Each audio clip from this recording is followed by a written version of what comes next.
we begin, if this is the first time you visit to our channel, you consider to subscribe. Trust Dr. Channel. Dr. Ez. Former Egyptian autocrat Hosni Mubarak has been buried in Cairo with a full military funeral, following his death aged 91.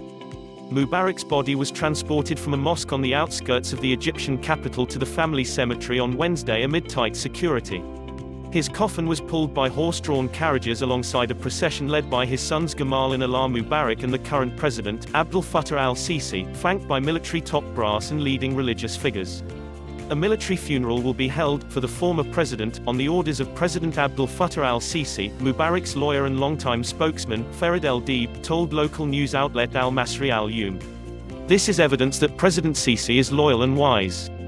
Egyptian institutions paid tribute to Mubarak, focusing on his record as a war hero during the 1973 war against neighbouring Israel, as the government carefully managed the former dictator's legacy to avoid any comparisons with Sisi's rule. A statement from the Egyptian presidency called Mubarak one of the leaders and heroes of the war against Israel. Egypt's military also released a statement lauding Mubarak's record during his time in the Egyptian Air Force. Mubarak's 30-year rule was the longest presidency in Egypt's history, and until his overthrow in 2011 he was the only ruler that many young Egyptians had ever known. Rising through the ranks of the military, he came to power following the assassination of Anwar Sadat in 1981 and maintained his grip on office through a crackdown on political opposition, routinely running for re-election unopposed and stifling free speech.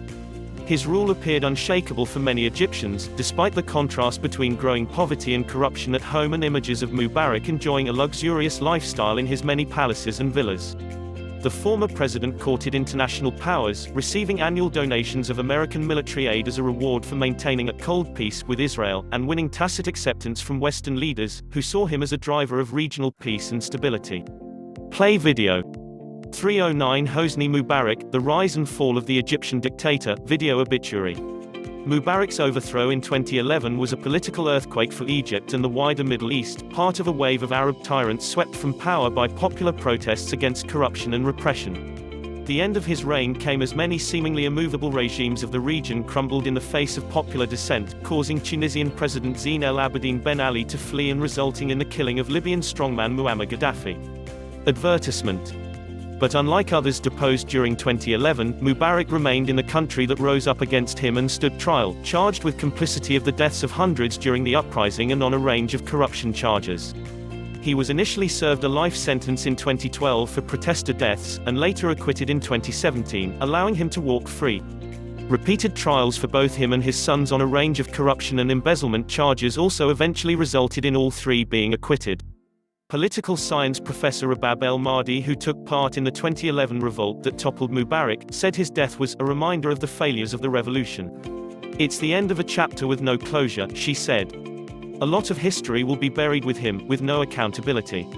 Mubarak's death comes months after Egyptian security services repressed brief anti-corruption protests against Sisi's leadership, arresting thousands in order to stifle further dissent.